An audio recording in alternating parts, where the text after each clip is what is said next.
Straight to, let's say, in the studio is the Conservative MP, Michael Fabricant, who joins us. Michael, thank you for joining us.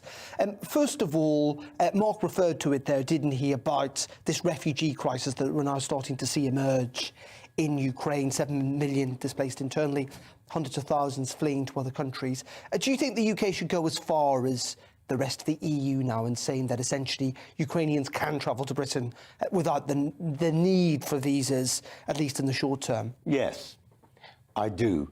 I mean, obviously, we must make sure that they're not people who would be working against Britain, because not everybody is a bona fide refugee. But yes, I mean, there are 40,000 Ukrainians who currently live in the United Kingdom.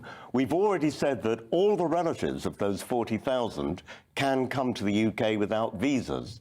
And certainly others, yes, I think we should. And indeed, the Prime Minister has said that we intend to do just that. So stand by for further announcements. So you think that will come in time?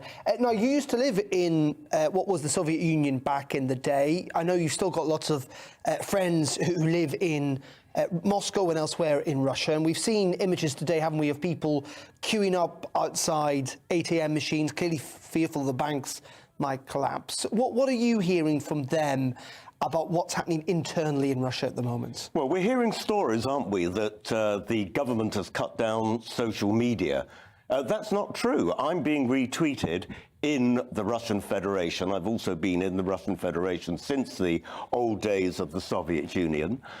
There's huge concern on the nightly news bulletin, Novosti, on the main television channel there. Last night you had a commentator talking about over 4,000 nuclear weapons aimed at the West. Far from actually reassuring the Russian people, who are not stupid, far from it, they are alarmed by information like this. They remember, we call it the Second World War, they call it the Great Patriotic War, when 24 million Russians died. They don't want to see that happen again. They know that if nuclear missiles are fired at the West, nuclear missiles will be incoming into the Russian Federation. And people are beginning to worry, because it's not only fear that the banks will collapse. Already interest rates, which were quite high in Russia at 8%, have shot up to 20%. And when I was in Russia, the ruble was worth £1.03, so that was a long time ago.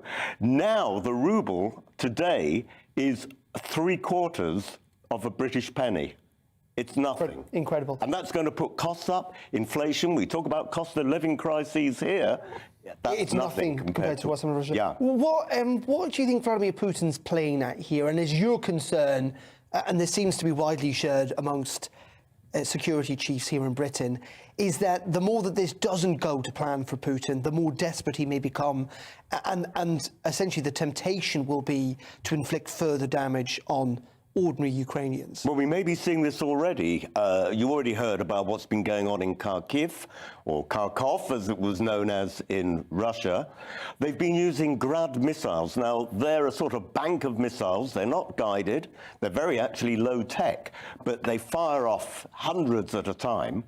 Which is mainly used to weaken an area in a battlefield so that the troops and military vehicles can charge forward. In Kharkiv, they've actually been using it against the town itself. So, as I say, there's no guidance system. It's actually been hitting apartment blocks. This sounds to me like total desperation, not just by Putin, but by the Russian forces there.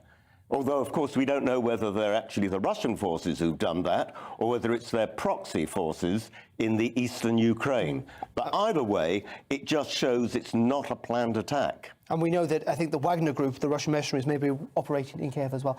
Thank you very much indeed. Michael Fabricant, our Conservative MP, joining us in the studio, a man who knows Russia, it must be said, and Ukraine very well indeed. Well, let's